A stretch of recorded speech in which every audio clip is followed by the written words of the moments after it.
All right, class, let's get going with the modern period. This is our third boards. Essential question, how did the new economic and social philosophies change Europe? So some of the new economic and social philosophies, a new social class due to the Industrial Revolution began to rise. Adam Smith wrote The Wealth of Nations. He advocated for capitalism with very few government restrictions, laissez-faire capitalism, and free market system. And this is what began to arise in Western Europe due to the Industrial Revolution. And then came about Karl Marx. He was a socialist who fought for the workers' rights. He was the author of the Communist Manifesto, which was the blueprints for communism.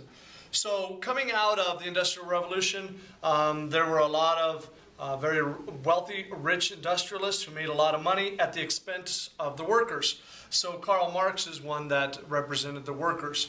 So these new economic and social philosophies all came about because of the new wealth of the Industrial Revolution. Now, one aspect were the Luddites. Luddites were violent protesters to low wages and often poor conditions. And what they would do to protest would be to destroy equipment or looms or textile industry in England.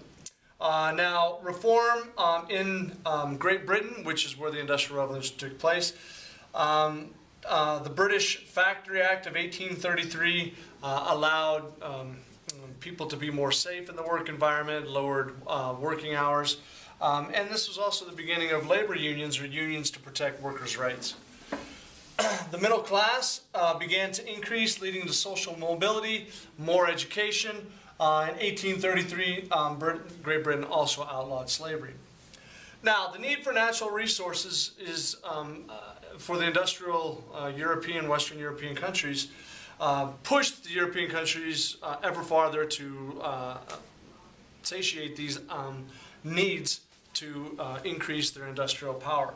European countries were in need of mass amounts of natural resources to fuel the Industrial Revolution. Europeans began to use their superior technology, in most forms or weapons like guns, to take over Africa and Asia to fuel the Industrial Revolution. Europeans began to use two different mindsets to justify this conquering or imperialism of different places around the world, to justify imperialism of other countries. The first is this idea of social Darwinism.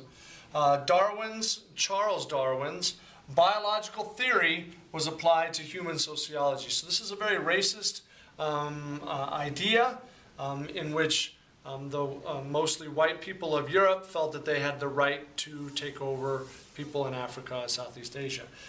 They also felt like they had a moral obligation to civilize the people from Asia and Africa.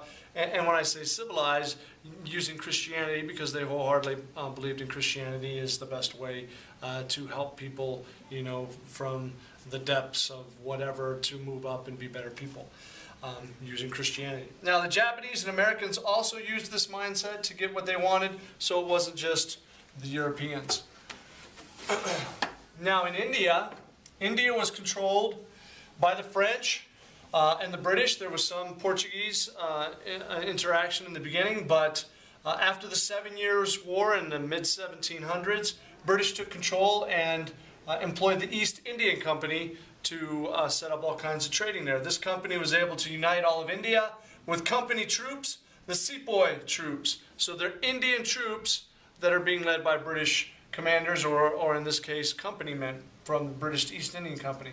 But they had a rebellion in 1857, and this rebellion was against, British tyranny in their country. The British used this rebellion as a reason to fully colonize India. So it was kind of an excuse, like, if this is the way you're going to act, then we're just going to take over everything. It was the last of the Mughal rule, and the Mughal had to go into exile in 1885. There was an Indian National Congress that formed to fight for independence, but it wouldn't be until after World War II in like close to the 1950s that India would actually get its independence. Now, China, the British power increased in China, but China resisted to this until the British used Indian opium to get the Chinese hooked on opium. So we know about the silver trade that took place in China. And when the silver kind of ran dry, the British came in and they started to trade with opium. This led to the Opium War in 1839-1842. The Chinese fought the British, but the British won and forced trade in more opium on the Chinese, known as the unequal treaties. So unfortunately for the Chinese, the British continued to use opium to force trade and get what they wanted out of the Chinese. Hong Kong was made into a British colony. They had a second Opium War, fought in 1856. China lost once again, forced to open more doors to European powers and this idea of spheres of influence. Whereas India was controlled 100% by the British, there was no one power that completely controlled China. There were spheres of influence where there was, you know, the British were down here, the French were up here, and the Russians were controlling the northern part. Now, this led to many troubles for China. One of those was the Taiping Rebellion, as well as the loss of the Korean Peninsula began to weaken China. The Taiping Rebellion was like the north versus the south. The southern part moved up and was attacking the Manchus in the north, and up to 10 to 20 million people died during this civil war.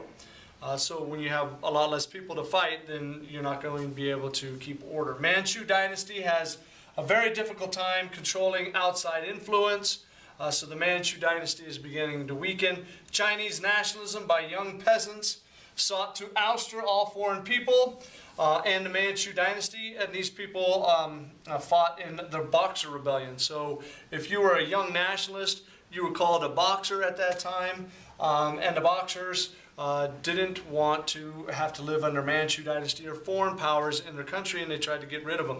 Unfortunately, outside foreign forces, like the British, there were some Americans, came in and they just blew up this Boxer Rebellion, blew up these young nationalists, put down the Boxers and put the Manchus, back into control, but that was very short-lived.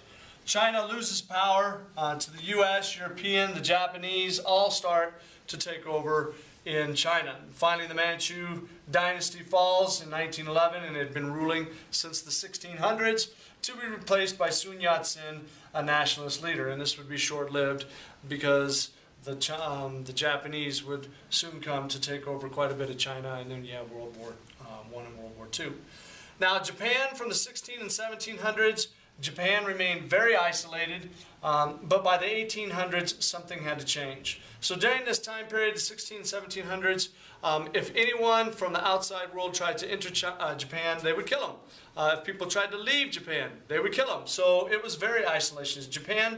Japanese products were in such high demand that the U.S. Sailed into Tokyo Bay in 1853, Commodore Matthew Perry, and demanded trade. Now, he sailed in there with a steamship, it's had the big paddle wheel rolled in there, and I think the Japanese knew they were far behind with the rest of the world, the industrial world, and began to change. So, besides the fact that we rolled in there with this big steamship with the big guns and everything and, intimidated the Japanese, they also knew they needed to change. From 1853 to 1875, so, about 25 years, the Japanese restored the Mihei Shogun and industrialized to match other imperial powers and gain that balance of trade back out.